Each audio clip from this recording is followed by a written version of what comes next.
Now, let me just give me the floor for like 2 minutes just for me to lay out this situation. Have Uh, fun. yeah. Mr. Mesa, you have the microphone. So I've been busy of late, but that's another story for another time. But I've been going on X when I, have my fucking diarrhea breaks and all of that, and I go on there, and this was actually about a day and a half after the fact, that these articles started popping up about Sweet Baby Incorporated. Now, for the uninitiated, this is one of Gamers these are not your audience. exactly. It's one of these treatment companies, right? And then, by the way, these exist. These exist in Hollywood too. Now, they usually were consulting firms, that existed before this whole ESG and DEI initiatives that would take scripts and try to make, stories more marketable, try to, find a specific audience and things like that. I've never been a huge fan of these consultant groups, but they made sense at least Yeah, prior to the mid 2010s. Now, fast forward to the the mid think 2010s. tanks. Exactly. Fast forward to the mid 2010s, we have events like GamerGate 1.0. Now, the problem with GamerGate 1.0 was it started out with a very specific intent. Then people got involved and obviously had their laughs with some of the stupidity. But unfortunately, it fell to grifters. I would blame them for 90% of the reasons why Gamergate failed. There's people that just came in there with all types of different interests at heart, and they just made a muck of it all. Well, And then plus people, they pretty much, well, not to cut you off, but they pretty no, much keep on. just they pretty much just brought it to the goal line and just decided this is Yeah. good enough and turned around and Well, left and it, just let like pretty much all the people that they tried to like stop run roughshod over gaming for the next like fucking 5 to 7 years. it's basically they won a battle, and unfortunately they lost sight that there was still a war to go on. And also, the people that were of the most highest ethics were also people that were just naturally apathetic. Like Mr. Medicare is just a shitlord, and I love him for that. But like, he is not the person that wants the responsibility. He does not. He's not a cross bearer. He's the guy that just. Yeah. He's the guy that will like who like see that, oh, look at that poor Jesus guy's carrying a cross. That's terrible. But then he'll just start laughing about the whole absurdity of the situation and then walk away. So that's his. He serves a beautiful purpose in life. He's a great fucking person for when you need to be lifted from a dour mood. He's a very introspective person, but he is not the fucking kind of person that he's not fucking Martin Luther King or Gandhi. He's not leading a movement. But then even people like Sargon, who I would still consider relatively decent people, still, they, let's admit it, they still grifted to a degree. They weren't as bad as some other fucking people like Mundane Man and fucking Oh Chris yeah, Ray like Guns and these. I'm pretty sure like if like Gamergate never happened, Sargon would not be probably a fucking multimillionaire right now. He would probably be a He's reserved running a fucking media yeah, empire. well, he would probably be a reserved history professor somewhere because he is a very knowledgeable historian. Like, that's actually his training. He's quite astute at that shit. Um, and like But another, like the biggest issue with like Sargon is like he's a posh up his own dick, like up his own ass dick who doesn't know how to not take himself too seriously. yeah, That's my main and probably only issue besides Sargon being a fucking like muckraker.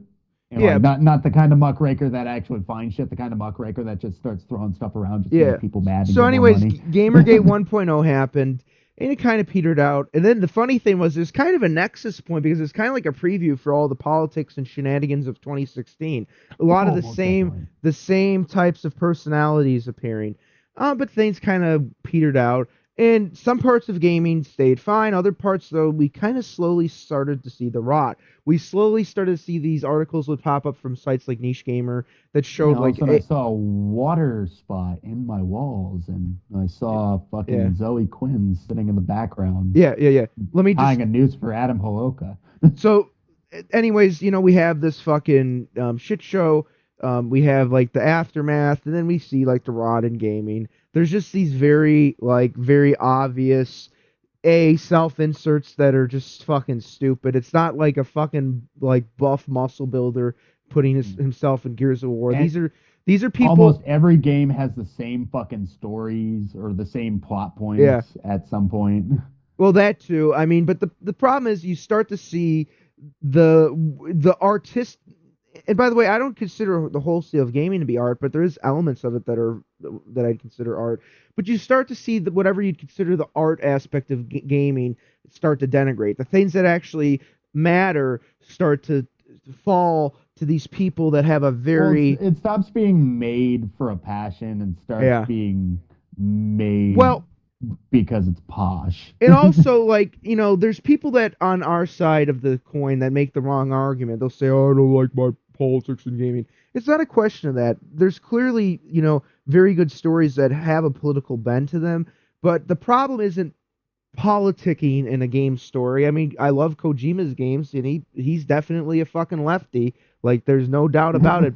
But like, he doesn't At pontificate. least he makes a fucking game. Well, yeah, but also, Mr. Dead Wars, the problem is these people are activists. They're activists who got into a field, and they're not telling you um anything of meaning other than what you should feel, and everything they've done has basically been this postmodern corrupting force. So that's been longer than my 2 minute soapbox, but let me just jump forward. So, anyways, like in the past few months, we started hearing about the Sweet Baby Company. Fred and I were talking about it, and as well as some of our friends were, to each other. But then, like couple weeks ago, it just kind of hit a boiling point, and it's partially because like these people like Mutahar, these kind of like people that don't like to touch things until it becomes a little bit safer to talk about. They finally started talking about it. And by the way, I'm not going to shit on them too much. I have my issues with these guys. I think Fred probably has his issues too. Actually, he's made it clear. But I think, I am a little more vocal and a little more harsh to but they them, I do. will I admit. think we can both agree that they, for all their I faults, still find them likable. I just they don't like what how the they use the platform that they built and use it complete, to stop yeah, other people complete, from complete, getting there. completely agree. But it is true that once these people, even if we find them to be flawed people, which I would agree with, but once the caliber people, that have like tens of millions of subscribers start talking about something, that's when like it becomes a far more discussed issue. It's not just like the circle of us online that are aware of these things. Now that's great because it brings in much more exposure, but it also is a problem because you get these fucking cocksucking journalists that have to put out the fire for their nepotism friends. And that's what's been happening the past 2 weeks. I mean, should we call it Gamergate 2.0? I don't know. But it's an event that's been transpiring. I've been on Twitter or X shit posting. I'm getting I think we should be a little little more clever.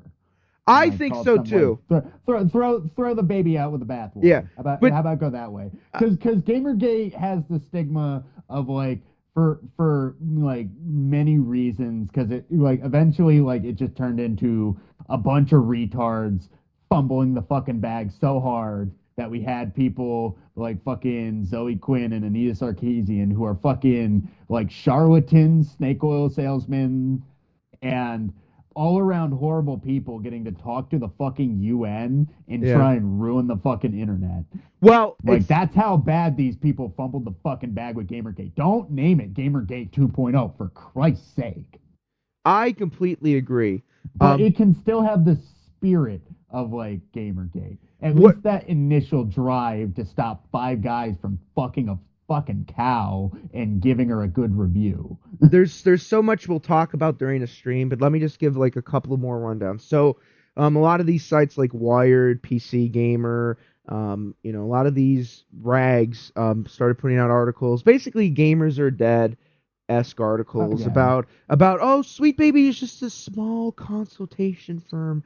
They don't affect the stories. They're and Did by you the see way, how but quickly? Did yeah. you see how quickly they lost their shit when the Steam group posted like, "Hey, here are Sweet Baby affiliated games." And they're like, "No, you're not supposed to know that." Yeah, the target. So the also what popped off was there's a Steam curated group, and there's groups on Steam that will give recommendations or not for games based on all kinds of different metrics. But this was just People one just whether. turn into real people. Okay, let me just say this.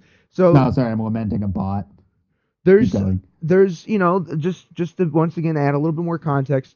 So Sweet Baby it is Sweet Baby Detector or something. It's just this guy that's finding games that have some level of Sweet Baby interaction. He's not saying not to buy these games. He's just giving people, consumers, that agency and awareness that there are games that have this shit, you know consult with Sweet Baby, and they're not the end all be all. They're some of the development teams are rotted to the core, and B, there's other fucking consultation firms that are just as egregious. But that's the one that people focused in on, and that's the one that people have been discussing. So I even see articles today talking about, oh, woe was me. And by the way, the people that are associated with this group are the worst of the worst. There's Nathan Grayson, who's associated with it and defending it.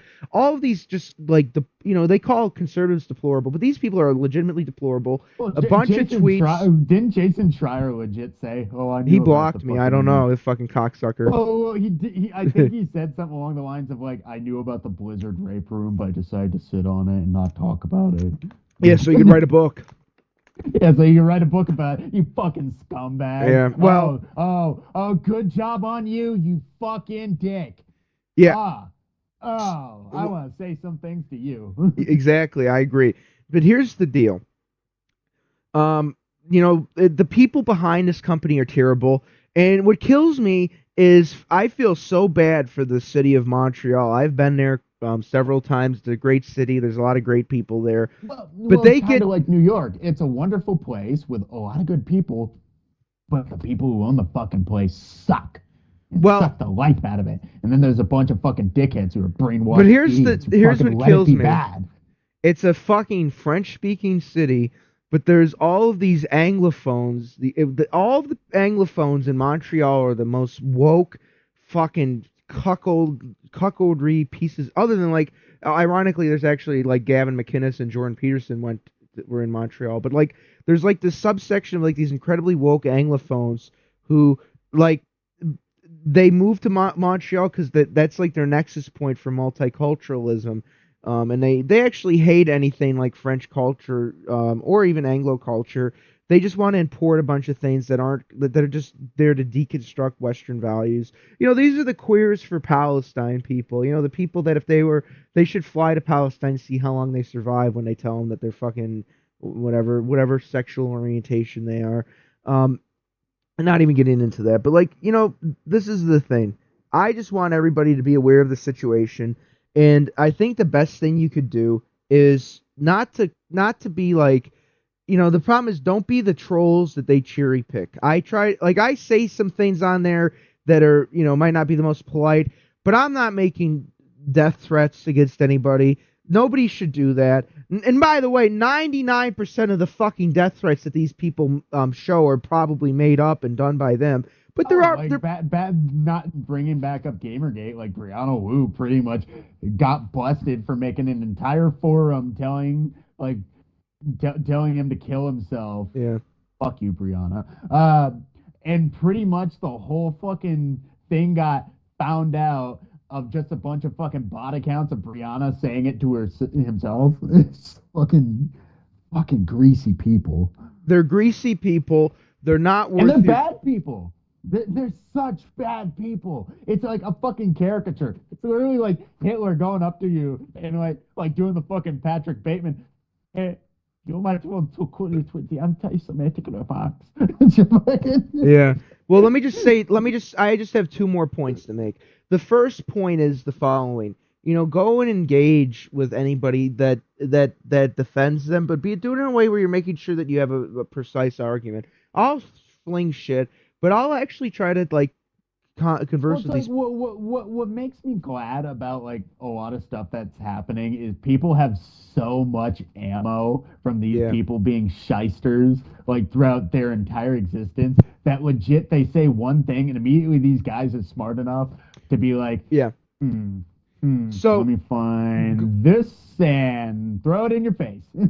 Building on that example, though, I responded to one of the lead narrative designers for Destiny, and I am actually glad he didn't block me. He actually engaged with me. But he said all these things, about the standard kind of script about Sweet Baby and these things, he wasn't even particularly rude about it. He just said that people were misinformed, which compared to some of his friends was actually a much more civil way of approaching he's full of shit, but it was much more civil than some of these people that are just can't even handle conversations. But I said to him, hey, when was the last time you spoke to a Republican? Not to gloat, I got like fucking 1,800 likes on that. It was just a simple question, and he responded to me. Half of my family's Republican. I speak to them all the time.